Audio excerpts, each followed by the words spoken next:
말씀은 3장 16절부터 21절입니다. 16절부터 함께 읽으시겠습니다. 하나님이 세상을 이처럼 사랑하사 독생자를 주셨으니 이는 그를 믿는 자마다 멸망하지 않고 영생을 얻게 하려 하심이라. 하나님이 그 아들을 세상에 보내신 것은 세상을 심판하려 하심이 아니요 그로 말미암아 세상이 구원을 받게 하려 하심이라. 그를 믿는 자는 심판을 받지 아니하는 것이요 믿지 아니하는 자는 하나님의 독생자의 이름을 믿지 아니하므로 벌써 심판을 받은 것이니라. 그 정죄는 이것이니 곧 빛이 세상에 왔으되 사람들이 자기 행위가 악함으로 빛보다 어둠을 더 사랑한 것이니라.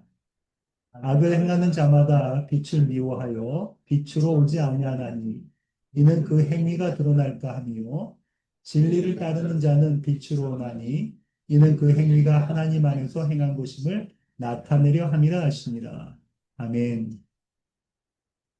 오늘 본문을 읽어보면 이런 관찰 질문들 나올 수 있습니다. 오늘 본문에서 가리키는 세상은 무엇인가?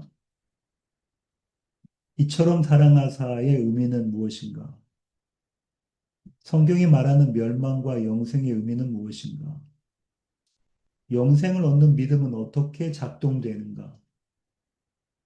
아들을 보내신 목적이 심판이 아니라 구원에 있다는 말씀의 의미는 무엇인가? 성경이 말하는 심판의 의미는 악한 행위는 무엇이고 어둠을 더 사랑한 것은 무슨 의미인가? 행위가 드러난다는 것은 무슨 뜻인가? 하나님 안에서 행한 행위는 무엇인가? 그 행위를 나타내려는 이유는 무엇인가? 오늘 본문이 의미하는 바는 무엇인가? 이 정도 관찰 질문들이 나올 수 있을 것 같습니다. 성경은 해석을 전제로 합니다. 그런가요? 네, 성경은 해석을 전제로 합니다. 그래서 보통 성경, 해석, 그 다음 적용 이런 순서대로 우리가 성경을 읽을 때도 그래요. 성경을 읽고 해석하고 적용하고. 이 적용이라는 것을 우리가 이렇게 읽었으니까 내가 뭘 해야지가 아니라 사실상은 성령 하나님께서 적용을 시켜주시는 거예요. 우리 삶 가운데서. 성경은 해석이라고 말씀드렸는데요. 원어 성경 그 원본은 지금 없다고 했죠. 우리 모두 사본을 갖고 있습니다. 원본은 없어요. 구약 성경, 신약 성경 마찬가지입니다. 사본을 해석하는데 이 해석하는 번역본이잖아요. 먼저 번역본에도 이 해석이 들어가 있습니다. 지난번에 말씀드린 것처럼. 성경은 반드시 해석을 전제로 한다. 이런 말씀들 하실 때 있거든요. 목사님, 저는 그렇게 생각하지 않아요. 목사님이 말씀하신 것처럼 성경을 해석하지 않습니다. 예, 당연한 겁니다. 왜냐하면 그런 신학을 갖고 계시기 때문에 그런 거예요. 그래서 이 목사님, 저는 그렇게 생각하지 않는다는 것, 해석의 방식이 다르다는 거죠. 해석의 방식이라는 것이 곧 신학입니다. 교회는 해석학적 공동체라는 말씀을 드렸었는데요.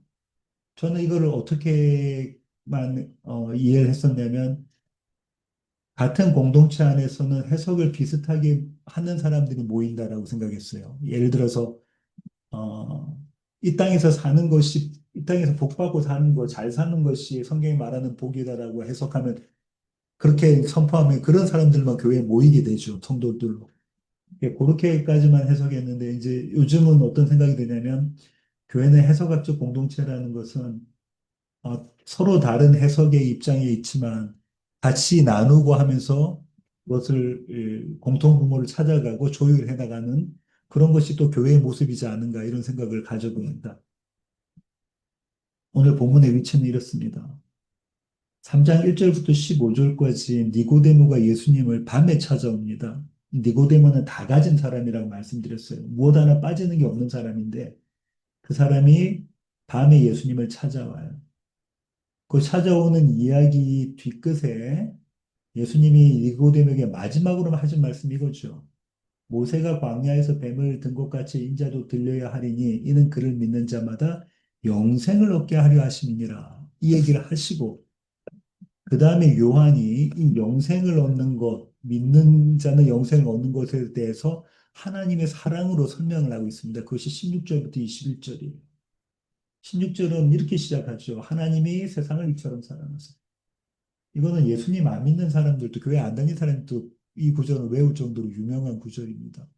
성경에서 딱 한 구절만 뽑는다면은 많은 목사님들과 신학자들은 이 구절 뽑는다고 하죠. 요한복음 3장 16절. 근데 이게 잘 보시면 14, 15절을 16절부터 21절까지가 이렇게 쭉 해석하고 있는 방식입니다. 3장 16절 다시 보시면요. 하나님의 세상을 이처럼 사랑하사 이렇게 나오는데요. 하나님께서 사랑하시는 세상은 누구를 말하는가? 이 신학적인 논쟁이 돼요.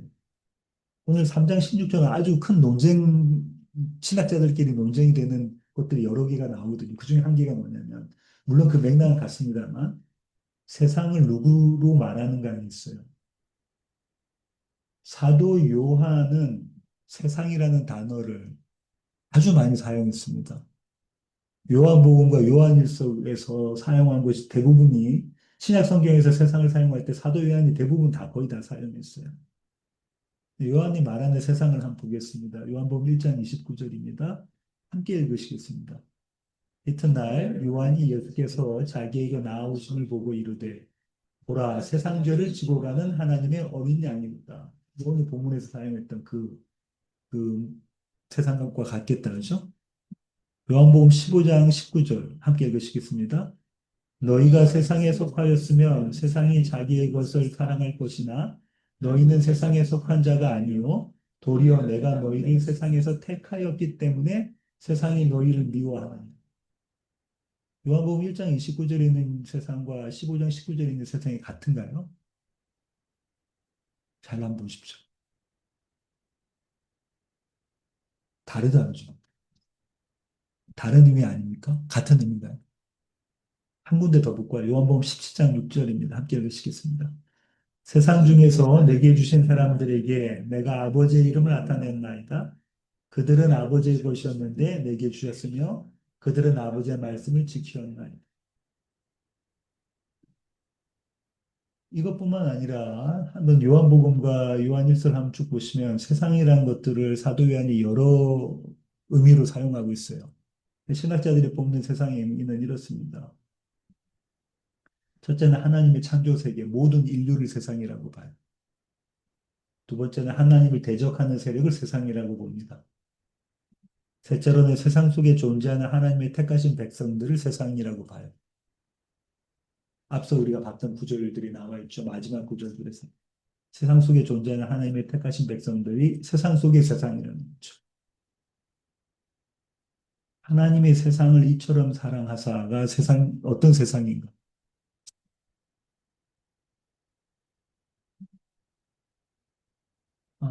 요한복음 3장 16절은 이런 질문을 갖게 만드는데요.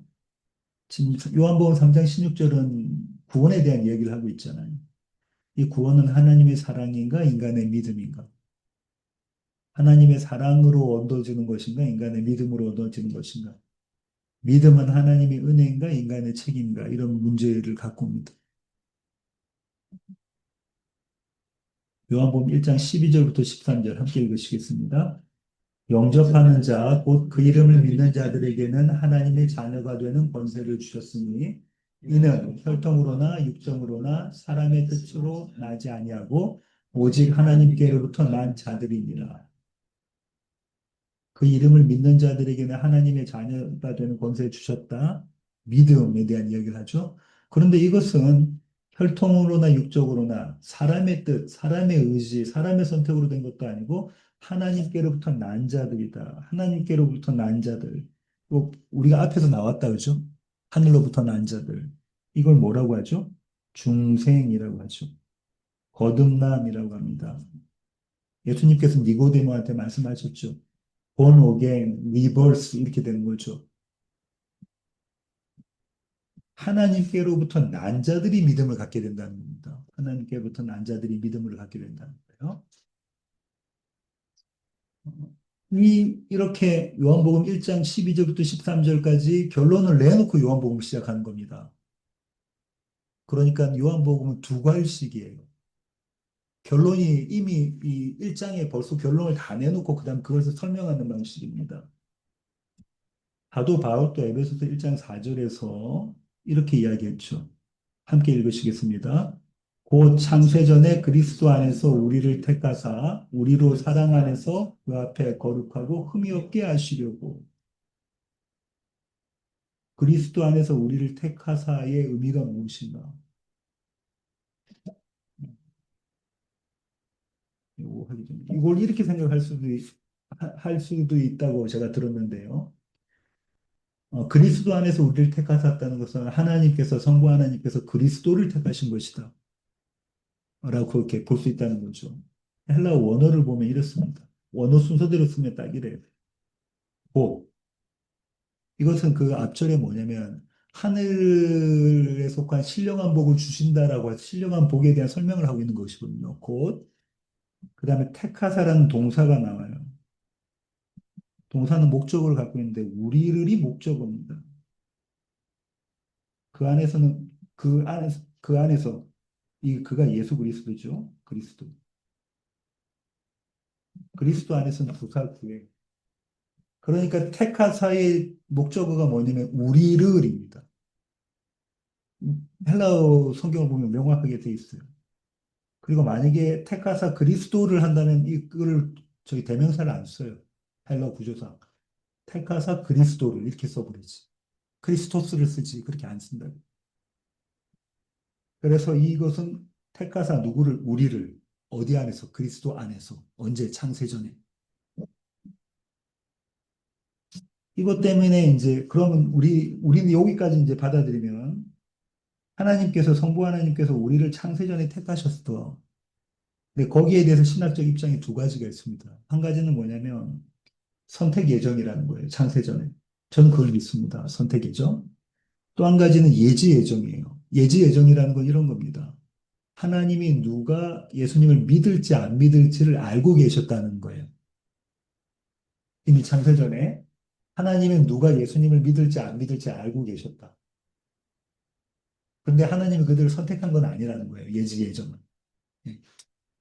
그래서 예지 예정을 선택하는 것은 감리교, 성결교, 순복음, 침례교의 일부.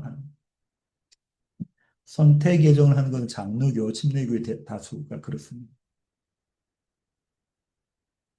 그런데요, 이 예지 예정이나 선택 예정이나는 결국 무엇에 대한 이야기냐면 그리스도를 믿는 믿음의 원인이 누구에게 있는가를 에 대한 겁니다.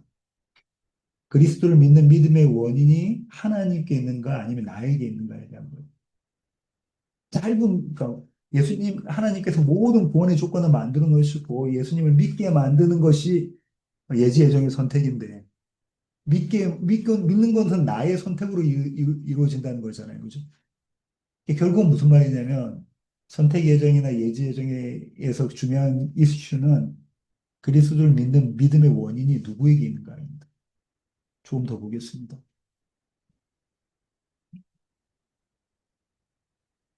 하나님이 세상을 이처럼 사랑하사 독생자를 주셨으니 이는 그를 믿는 자마다 멸망하지 않고 영생을 얻게 하려 하십니다.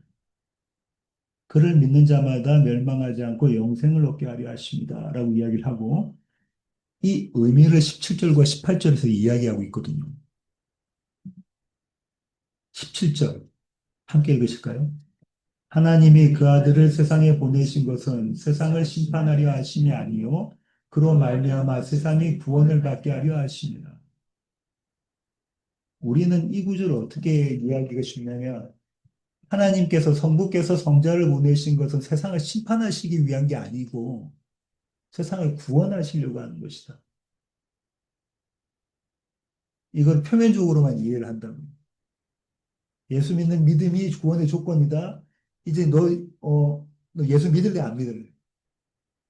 예수 천당 불신 지옥 이렇게 지금 접근하고 있는 모습이거든요. 세상을 심판하려 하심이 아니요라는 것의 의미가 18절에 나와요. 그 다음 구절에 한번 같이 읽겠습니다. 그를 믿는 자는 심판을 받지 아니하는 것이요 믿지 아니하는 자는 벌써 심판을 받은 것입니다. 하나님의 독생자의 이름을 믿지 아니함으로. 우리 개역 개정에는 이 구절이 지금 어디 들어가 있냐면 요렇게 들어가 있죠. 믿지 아니하는 자는 하나님의 독생자 이름을 믿지 아니함으로 벌써 심판을 받은 것이라라고 되어져 있는데 원래의 어순은 이렇습니다.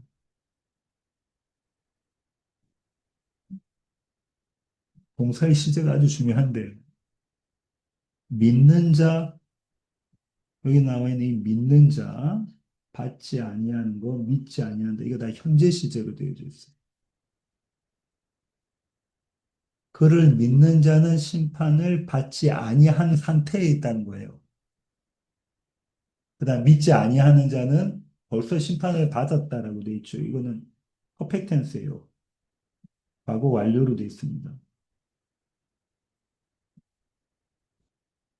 퍼펙트 텐스로 돼 있어요. 이것도 퍼펙트 텐스로 돼 있어요. 완료 시제로 돼 있어요. 완료 시제의 헬라의 시제는 시상은 이런 겁니다. 완전한 것이라는 거예요. 그러면 어떤 의미냐면 이미 벌써 심판은 완전히 끝나버린 거예요. 이미 심판이 완전히 끝난 가운데 있는데 하나님이 세상을 사랑하사 예수 그리스도를 보내셨다는 거예요. 이 이미지가 완전히 다릅니다. 너희에게 어떤 가능성이 있어 이 얘기를 하고 있는 게 아니라 너희는 이미 완전히 심판을 받은 자들이야. 마치 어, 마른 뼈 환상처럼 에스겔의 마른 뼈 환상처럼 너희로서는 도저히 할 수 없어. 완전히 심판은 받은 자들이야라고 벌써 심판을 받은 것이라고 과거 완료해 놓고 그것도 완전하게. 그런데 하나님이 세상을 이처럼 사랑하사 독생자를 주셨으니 그를 믿는 자에게는 영생 주신다는 거예요. 그러니까 이미 우리는 우리의 죄 때문에 이미 예수를 믿고 안 믿고 때문에 죽고 안 죽고가 아니라 우리는 이미 우리의 죄 때문에 완전한 사망이라는 거예요. 완전한 사망 가운데 있는 자들 가운데 하나님이 구원을 허락하셨다는 거예요. 이건 완전히 다른 얘기입니다. 이미 결론된 세상이에요. 뭐라고요? 심판으로. 심판은 예수를 믿지 않는 것이고, 심판은 하나님을 모르는 것이고요. 심판은 사망에 있는 것이고, 심판은 하나님이 내버려 두신 거예요. 요한복음 3장 16절이 왜 은혜가 되냐면, 하나님이 내버려 두시면 그저 사망 가운데, 이미 받은 사망 가운데 있어서 완전히 영원한 사망 가운데 가두어져 있을 우리를 하나님이 하나님의 은혜로 사랑하셔서 우리에게 예수 그리스도를 보내주셨다는 겁니다. 그 사망 속에서 부르신 것이 구원이에요.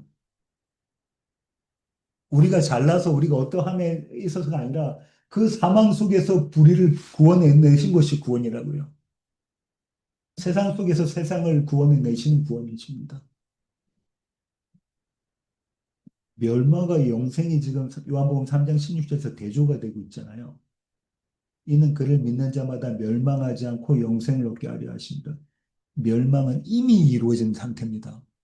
아까도 말씀드렸지만 이게 퍼펙트 텐스예요. 과거 완료입니다. 이미 이루어진 상태인데 영생을 대조하는 것은 하나님의 사랑이 어떠한가를 보여주신 거예요. 이미 죽었어. 너희는 이미 다 죽었는데 그 중에서 내가 너희를 건져낸다는 거예요. 영생의 의미가 요한복음 17장 3절에 나옵니다. 함께 읽으시겠습니다. 영생은 곧 유일하신 참 하나님과 그가 보내신 자 예수 그리스도를 아는 것입니다. 영생은 죽지 않고 오래 사는 게 아니고요. 영생은 안 아프고 건강하게 오래 사는 것이 아니고요. 영생은 몸짱, 얼짱되었을 그 시절에 그렇게 오래 사는 게 아니라 하나님 아버지를 아는 것이고 성자를 아는 거예요. 성부와 성자를 아는 것, 누구를 통해서요? 성령을 통해서 성부와 성자를 아는 것이 곧 영생이다. 영생은 하나님을 아는 것이고 그분과 관계하는 것입니다. 그분의 자녀가 되는 거예요. 그리스도의 신부가 되는 겁니다. 하나님의 백성이 되는 것입니다. 그것이 영생이에요. 그분과 관계한다는 것은 그분을 사랑하는 것입니다. 반대로 사망은 어떨까요? 하나님을 모르는 것이다, 그죠? 그분과 관계 없는 것이에요. 그분을 미워하는 것이에요. 사망의 상태가 그런 거예요. 하나님을 모르고 있어요. 그분과 관계가 없어요. 그분을 미워하는 거예요. 그분을 사랑하는 것에 반대말 미워하는 이것이 사망의 상태라고요. 근데 지금 사도 요한이 뭐라고 했냐면 너희 모두는 사망의 상태 가운데 있었다는 거예요. 너희 모든 사망 가운데 있었다는 겁니다.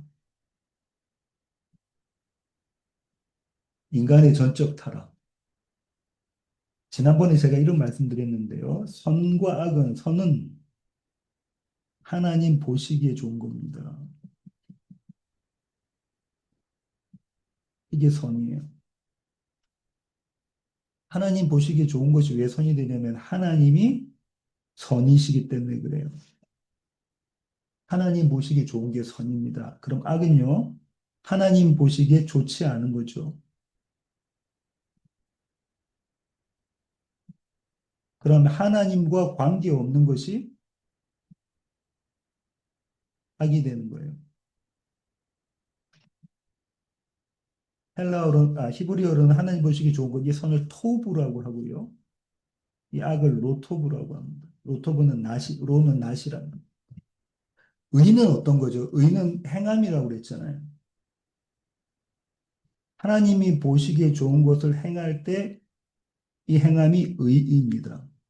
이 행함이라는 것은 순종이라는 얘기예요. 순종은 곧 의가 됩니다. 하나님 보시기에 좋은 것을 행하는.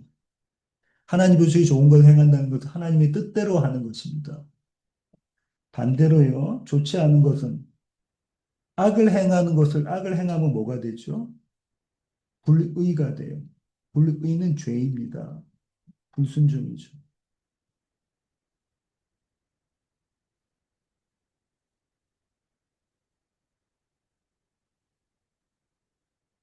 결국은 선과 악은 내가 하나님 편에 서 있느냐, 서 있지 않느냐라는 거고요. 하나님의 편에 서 있는 것은 선이며 그것은 거룩한 거예요. 구별되었기 때문에.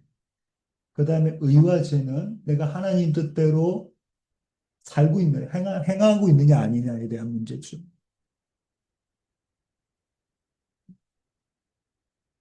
인간의 전적 따라 전적 부패를 어떻게 생각하시면 안 되냐면 우리는 그냥 매일매일 죄를 짓고 살고 우리가 눈에 보이는 거 누굴 미워하고 누구를 정죄하고 누굴 심판하고 어, 아주 욕망에 따라 저열한 욕망에 따라서 뭐 어떤 행동을 하고 이것을 전적 타락과 전적 부패라고 생각하시면 안 되고 인간의 전적 타락과 전적 부패는 어떤 거냐면 우리가 하나님 편에 설 수 없다는 거예요. 우리로는. 우리로는 하나님을 알 수 없다는 겁니다. 하나님을 모르는 게 죄라고 했나요? 그죠? 하나님을 모르는 게 죄입니다. 그죠? 이게 사망이라고요. 아까 사도 요한이 뭐라 했냐면 하나님을 아는 것이 뭐라고 그랬습니까? 생명이다. 이게 영생이다. 이렇게 이야기했단 말이에요. 하나님을 모르는 것이 사망입니다. 그죠? 하나님 모르는 게 사망이에요. 그러면 인간의 전적 타락과 전적 부패는 우리로서는 하나님을 알 수가 없다는 거예요. 우리의 실력으로는 하나님을 알 수가 없다는 거예요. 우리는 하나님께 다가갈 수 없다는 거예요. 100이면 100, 우리는 하나님을 미워한다는 겁니다. 하나님과 관계 맺지 않는다는 거예요. 그 모습이 어디서 드러나냐면 십자가에서 드러난 거예요.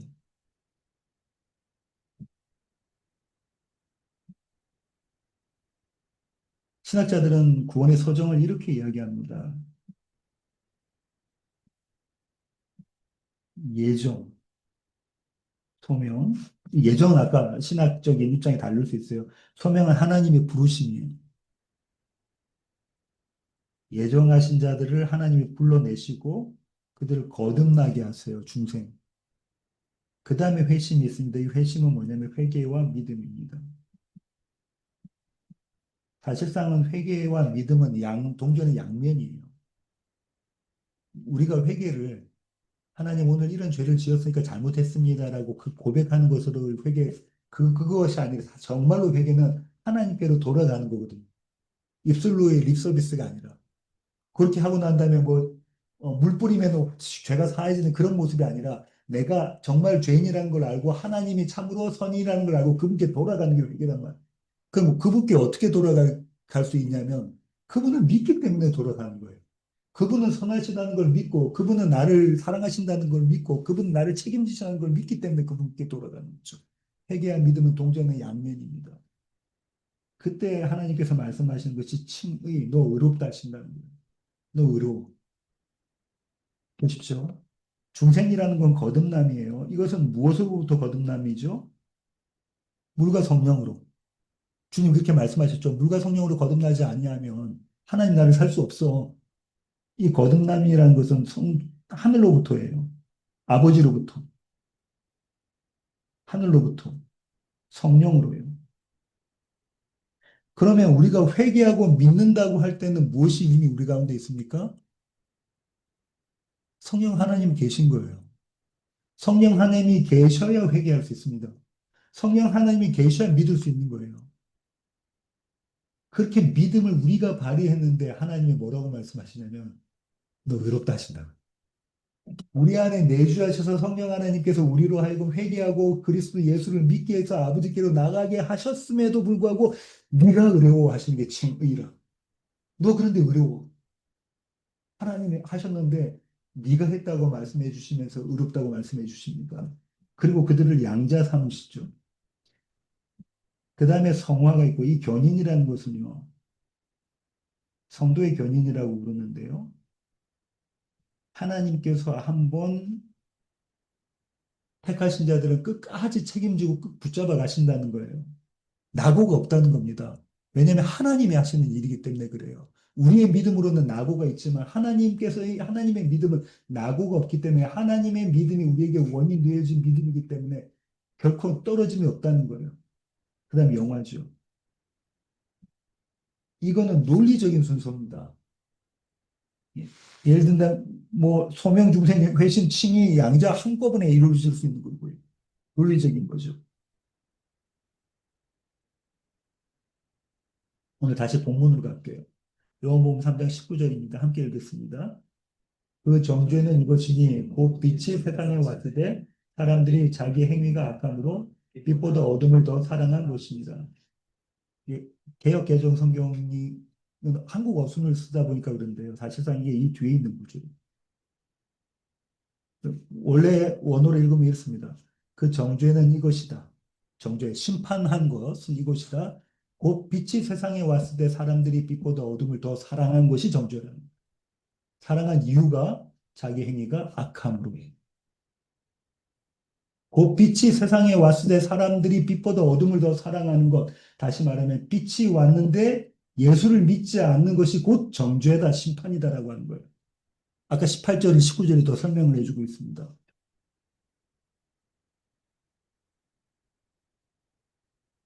그러면 여기서 자기 행위가 악함으로는 무슨 뜻일까요? 빛보다 어둠을 더 사랑하는 하나님을 모르는 거예요. 하나님을 믿지 않는 거예요. 그분과 관계 없는 거예요. 이게 악함입니다. 이 모습이 어떤 모습으로 드러나냐면요. 이 모습으로 드러나요. 자기 사랑, 자기 확정,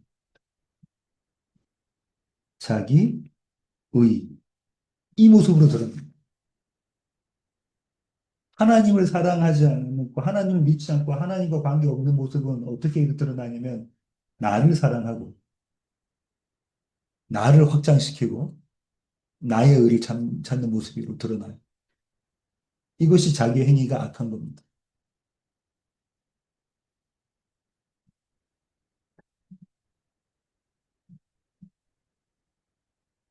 빛보다 어둠을 더 사랑한 것이니라. 이게 더 사랑한 것이라는 것은 어둠을 빛도 이만큼 사랑하고 어둠을 이만큼 사랑했다는 얘기가 아니에요.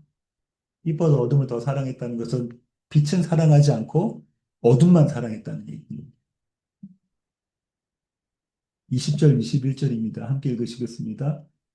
악을 행하는 자마다 빛을 미워하여 빛으로 오지 아니하나니 이는 그 행위가 드러날까 하며 진리를 따르는 자는 빛으로 오나니 이는 그 행위가 하나님 안에서 행한 것임을 나타내려 함이라 하십니다. 그 행위가 드러날까 하며 이 구절이 마치 내가 막 죄를 많이 지으니까 빛이 딱 오니까 내가 죄 지은 게 들킬까 봐 내가 빛으로 안 간다 이렇게 받아들일 수 있잖아요. 그거는 그냥 표면적인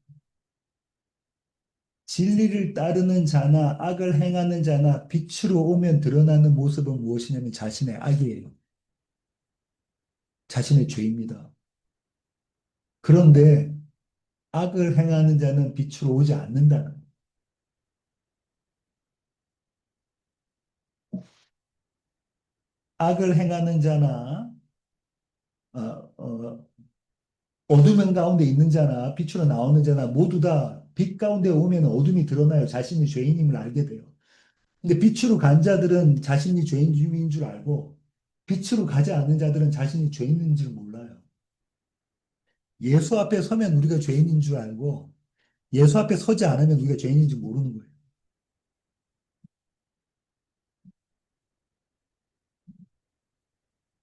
진리를 따르는 자의 의미는 무엇이냐면요. 진리가 곧 예수 그리스도잖아요. 그분의 말씀이잖아요.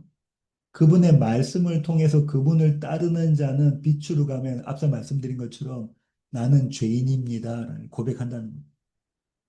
내가 죄인 중에 괴수랍니다, 괴수입니다를 고백한다는 거죠. 근데 뭐라고 이야기하냐면 이렇게 이야기하죠.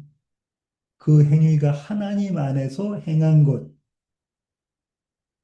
하나님 안에서 행한 행위라는 것은 하나님이 아니고서는 할 수 없는 행위라는 겁니다.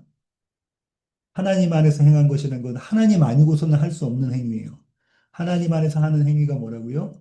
내가 죄인입니다라는 고백입니다. 내가 하나님을 믿습니다라는 고백입니다.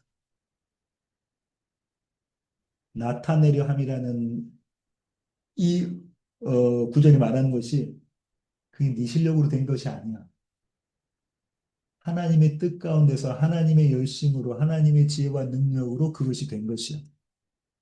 이것이 하나님 안에서 행한 것임을 나타내려 합니다. 뭐 어떤 자들은 빛을 따르는 자들, 빛으로 나온 자들이 그렇다는 거예요. 다시 요한복음 3장 16절입니다. 하나님이 세상을 이처럼 사랑하사 독생자를 주셨으니 이는 그를 믿는 자마다 멸망하지 않고 영생을 얻게 하려 하십니다. 그리스도를 믿는 믿음. 우리는 그리스도를 믿는 믿음을 정의를 해야 될 필요가 있는데요. 지금까지 저는 뭐라고 말씀드렸냐면 이 그리스도를 믿는 믿음은 이 여기 원인이 어디 있다고 그랬죠? 하나님께 있다. 하나님이 원인 되신다는 거예요. 하나님께 있다. 하나님이 원인 되신다는 겁니다. 무엇에? 우리의 믿음의, 나의 믿음의 원인은 하나님께 있다는 거예요. 그러면 이 원인이 하나님께 있으면 그럼 우리는 그냥 로봇처럼 어느 날 갑자기 나 하나님, 예수님 믿어요. 이렇게 되는 건 아니죠. 이 원인이 있다는 것은 하나님이 이분은 인격적인 분이십니다. 그죠? 하나님은 뭐 성령은 무슨 어떤 에너지 같은 게 아니에요. 뭐 파워 이런 게 아니라 성령 하나님 인격적이신 분이세요. 그럼 그 인격적이신 분이 인격체인 우리를 만나십니다. 나를 만나세요. 이 나를 만난다는 인격체라는 것은 우리의 지, 정, 의에 개입하신다는 거예요. 이 말씀은요, 하나님의 말씀을 읽을 때 성령이, 성령이 아니고서는 그 말씀을 받아들일 수가 없어요. 이게 어떤 뜻이다, 어떤 뜻이다까지는 되겠지만 받아들일 수가 없습니다. 읽고 좋은 교훈으로 생각할 수 있지만 그 그리스도 예수를 나의 주인이라고 받아들일 수가 없어요. 그런 사람들이 누구였죠? 간디나 슈바이처였어요. 슈바이처는 신학 박사였습니다. 의학 박사, 신학 박사, 철학 박사. 하나님이 이 아는 것에 대해서 일을 하십니다. 이 아는 것은 단순히 지식적으로 아는 것을 넘어서서 거기에 내가 감동받아요. 성령이 나를 감화시키십니다.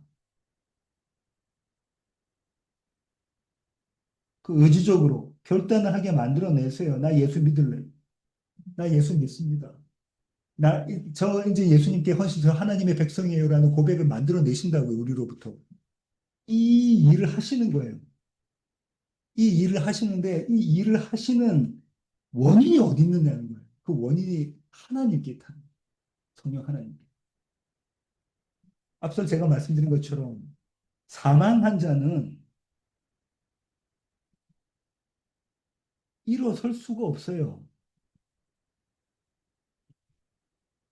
단 1초도. 그런가요? 사망한 자는 단 1초도 일어설 수가 없어요. 찰나도 일어설 수가 없는 겁니다. 사망한 자는 하나님을 알 수가 없어요. 그게 인간의 전적인 타락이에요. 전적인 오염입니다. 우리로서는 하나님을 찾아낼 수가 없는 거예요. 하나님이 먼저 오신 겁니다. 하나님이 불러내셔서 우리 가운데 우리를 거듭나게 하시고 우리로 하여금 회개와 믿음, 회심을 하게 만들어 내시는 거예요. 그래서 제가 일전에 설교에 이런 말씀드렸어요. 믿음은 하나님의 은혜이며 인간의 책임인데 이 하나님의 은혜는 가 100%고 인간의 책임도 100%다. 자칫 하나님은 모든 것을 구원하시기 위한 모든 것을 다 만들어 놓으셔서 99% 인간이 하나님을 선택해야 돼. 의지적으로. 1% 이게 아닙니다. 자그마한 건 우리는 선택해야 되지 않아요. 그렇지 않아요. 이렇게 선택하면 이것이 원인이 되는 거예요. 구원의 원인이 여기 있게 돼요. 그렇지 않습니다. 하나님의 은혜가 100%고 인간의 책임도 100%예요. 이 인간의 책임이 100%라는 것은 이 하나님의 100%의 은혜가 전제가 된 거예요. 이것이 조건이 된 겁니다. 그래서 인간이 책임지는 거예요. 전적으로 그 하나님의 말씀에 내가 동의를 하고 지적으로 진적으로 그리스도 예수가 내가 믿어지고 그리고 내가 의지적으로 내가 결단을 하는 거예요. 이게 100% 인간의 책임이에요.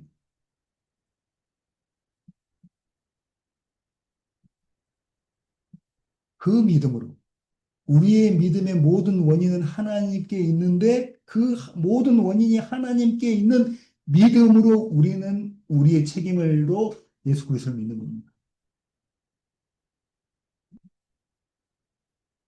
결론 하나님이 세상을 이처럼 사랑하사 독생자를 주셨으니 이는 그를 믿는 자마다 멸망하지 않고 영생을 얻게 하려 하십니다. 우리가 원하는 사랑은 어떤 사랑입니까? 우리가 원하는 하나님의 사랑은 우리가 잘 되는 사랑입니다. 만약에 이 성경에 있는 대로가 아니라 우리가 원하는 하나님의 사랑은 우리가 잘 되는 사랑입니다. 그렇죠? 그러나 하나님의 사랑은 이처럼 사랑하사의 사랑이에요. 이처럼 사랑하사가 뭐죠? 독생자를 주셨으니 이는 그를 믿는 자마다 멸망하지 않고 영생을 얻게 하려 하십니다. 여기도 시제가 아주 중요한데요. 이게 현재형 가정법이긴 한데 이게 과거형입니다. 멸망은 이미 선포되어 있었는 거예요. 그 가운데서 너희는 예수 그리스도를 믿는 믿음으로 생명을 믿는 믿음으로 누구를 안다는 겁니까? 하나님을 안다는 거예요. 하나님을 알게 되었다는 겁니다. 이 하나님의 사랑이 임마누엘의 사랑입니다. 마태복음 1장 21절부터 23절 함께 읽으시겠습니다. 아들을 낳으리니 이름을 예수를 하라. 이는 그가 자기 백성을 그들의 죄에서 구원할 자이시니라 하니라. 이 모든 일이 된 것은 주께서 선지자로 하신 말씀을 이루려 하시니 이르시되 보라 처녀가 잉타하여 아들을 낳을 것이요 그의 이름은 임마누엘이라 하리라 하셨으니 이를 번역한즉 하나님이 우리와 함께 계시다 하며 하나님이 우리와 함께 계심으로 우리가 그분을 알게 됩니다. 그리고 그분을 아는 것이 영생입니다. 하나님이 우리와 함께 하십니다. 로마서 8장 30절에서 39절은 이 임마누엘의 하나님을 설명하고 있는데요. 제가 읽어볼게요. 30절입니다. 또 미리 정하신 그들을 또한 부르시고 예정과 소명입니다. 부르신 그들을 또한 의롭다 하시고 칭의예요. 의롭다 하신 그들을 또한 영화롭게 하셨느니라. 그런즉 이 일에 대하여 우리가 무슨 말 하리요? 만일 하나님이 우리를 위하시면 누가 우리를 대적하리요? 자기 아들을 아끼지 아니하시고 우리 모든 사람을 위하여 내주시니가 어찌 그 아들과 함께 모든 것을 우리에게 주시지 아니하겠느냐? 누가 능히 하나님께서 택하신 자들을 고발하리요? 의롭다 하시는 이는 하나님이시나. 우리는 어디에 눈이 가냐면 지난주에도 말씀드린 것처럼 여기에 눈이 가요. 그죠? 십자가에서 자기 아들 내주시니까 우리에게 모든 것 주시지 않겠니? 그러니까 입을 크게 벌려서 구해. 입을 크게 벌려서 구해. 그거 다 주시지 않겠어? 인간의 아버지도 자녀들한테 좋은 거 주려고 하는데 입을 크게 벌리면 다 주시지 않겠어? 그런 얘기가 아닙니다. 자기 아들을 아끼지 아니하시고 우리 모든 사람을 위하여 내주시니가 모든 것을 우리에게 주시지 아니하겠느냐. 그러면서 33절. 누가 너기 하나님께서 택하신 자들을 고발하라. 의롭다 하신 이는 하나님이시라는 거예요. 누가 우리를 그리스도의 사랑에서 끊으리요? 환난이나 공고나 박해나 기근이나 적신이나 위험이나 칼이랴. 기록된 바 우리가 종일 주를 위하여 죽임을 당하게 되며 도살당할 양같이 여김을 받았나이다 함과 같으니라. 이 구절을 구약의 구절을 인용해 오잖아요. 그럼 이 구절은 이 35절을 설명하고 있는 거잖아요. 예언대로 우리가 이렇게 된 거야. 근데 그 예언대로 된 게 뭐냐면 환난이나 공고나 박해나 기근이나 헐벗음이나 위험이나 칼이랴. 그럼 우리의 성도의 삶 가운데 이런 것들이 찾아온다는 겁니다. 칼 갖고 온다 이런 얘기는 아니겠죠. 우리가 원치 않은 모습들이 우리 삶 가운데 드러난다는 거예요. 우리가 바라지 않고 기대하지 않았던 모습들이 우리 삶 가운데 드러난다는 겁니다. 그럼에도 그리스도의 사랑에서 끊어지지 않는다. 이런 것들이 우리를 그리스도 사랑에서 끊어내지를 못해. 그러나 이 모든 일에 우리를 사랑하시는 이로 말미암아 우리가 넉넉히 이기느니라. 우리를 사랑하시는 이로 말미암아 우리가 넉넉히 이기느니라. 이 사랑이 뭘 담고 있다고 그랬죠? 사랑이 담고 있는 게 뭡니까? 생명이죠.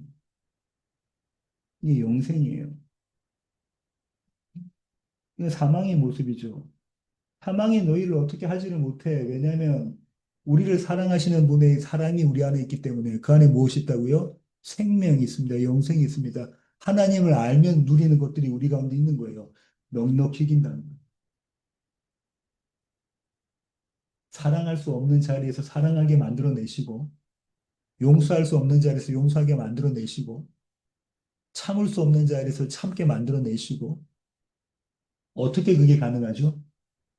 하나님을 알 때에 그분이 어떤 분이시라는 걸 우리가 알 때에 그분이 나를 위해서 무엇을 하셨다는 것을 우리가 알 때에 그리스도 예수 단 하나뿐인 독생자 하나님이신 그분을 우리를 위해서 피조물로 만드시고 십자가에 달려 죽게 만들어내셨다는 것, 그 사랑을 우리가 알 때에 우리가 겪고 있는 모든 사망의 모습들 이건 아니구나. 이거 별건 아니구나. 하나님이 우리를 사랑하시는 사랑에서 이것들이 전혀 절대로 끊지 못하구나. 무엇조차도요? 나의 죽음조차도. 나의 첫 번째 사망조차도 이 일을 못하는구나. 그래서 사도가 이어갑니다. 내가 확신하노니 사망이나 생명이나 천사들이나 권세자들이나 현재일이나 장래일이나 능력이나 높음이나 기쁨이나 다른 어떤 피조물이라도 우리를 우리 주 그리스도 예수 안에 있는 하나님의 사랑에서 끊을 수 없느니라. 이게 뭐죠? 임마누엘입니다. 하나님이 우리와 함께 하신다. 그 어떤 것도 하나님이 우리를 사랑하시는 그 사랑에서 끊을 수 없다. 이것이 하나님 우리와 함께 하신다. 임마누엘. 지금 하나님 우리와 함께 하십니까? 하나님의 영으로, 그리스도의 영으로 지금 저와 여러분 가운데 함께 하고 계신다면 어떤 상황에서 끊을 수 없는.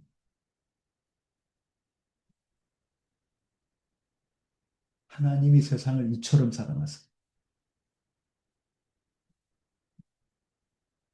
이처럼 사랑하사의 그런 적용은 어떻게 되는 거냐면, 날마다 우리 삶 가운데서 그리스도 예수를 십자가에 내어주신 그 사랑을, 그 하나님을 아는 거예요. 그런가요? 그 하나님이 어떤 분이 사는 걸 날마다 아는 거예요. 그러면 지금 우리 눈에 들어와서 우리가 막 보고 있는 세상, 이것이 주인이라고 생각했던 거, 이것이 전부라고 생각했던 거, 이게 전부가 아니구나, 이것이 주인이 아니구나를 알게 되죠. 이것 때문에 내가 힘들어하고, 내가 아파하고, 내가 붙잡혀 있는 것, 아, 이거 아무것도 아니구라는 걸 알게 됩니다. 언제? 그 하나님을 알 때. 이처럼 사랑하사의 그 하나님을 알 때, 이것이 가능한 겁니다. 그럼 우리의 기도의 내용은 어떻게 해야 되냐면, 이처럼 사랑하사의 그 하나님을 아는 것으로 사는 것이 저와 여러분의 기도의 내용이 됩니다. 왜냐하면 세상이 녹록치 않아요. 만만치 않잖아요. 우는 사자처럼 우리와 함께 덤벼들잖아요. 그때에 하나님의 이처럼 사랑하사의 사랑이 우리 가운데 있게 하셔서, 임마누엘로 있게 하셔서 하나님을 보게 하세요. 아들을 내어주신 그 하나님을 보게 하세요.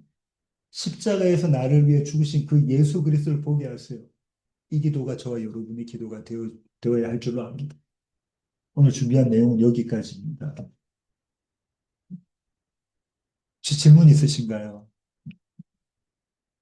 없으시면 기도하고 마치고 또 질문 받도록 하겠습니다. 기도하겠습니다. 하나님 감사합니다. 하나님이 세상을 이처럼 사랑하사 독생자를 주셨습니다. 하나님, 우리가 이 구절을 알고 찬송도 부르는 이 구절이 식상하지 않게 하시옵소서. 날마다 이 구절이 우리의 삶을 붙잡아 가르칠 수 있도록 하나님, 우리 가운데 함께하여 주시옵소서.